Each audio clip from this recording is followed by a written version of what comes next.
So we are very thankful for today's parenting, positive parenting session.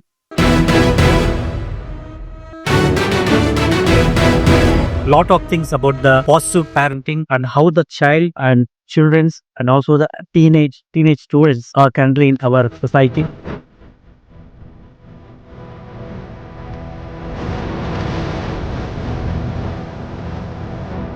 First of all நீங்கள் ரொம்ப நல்லா பேசுனீங்க. நிறைய சில விஷயங்கள் வந்து தெரியும், நிறைய விஷயங்கள் வந்து புதுசாக இருந்துச்சு. மேஜராக இந்த ஏஜ் கேட்டகரியில் இருக்க குழந்தைங்களை எப்படி ஹேண்டில் பண்ணணுங்கிற விஷயம் எல்லாமே நீங்கள் சொல்லியிருக்கீங்க. அப்புறம் சில விஷயங்கள் தெரிஞ்சு ஆனால் ஃபாலோ பண்ணுறது இல்லை. அந்த விஷயங்கள்லாம் நீங்கள் ஞாபகப்படுத்தினீங்க. அதெல்லாம் வந்து ஒரு ப்ரெஷர் பண்ணுறதுக்கு நல்லா சப்போர்ட்டாக இருந்துச்சு.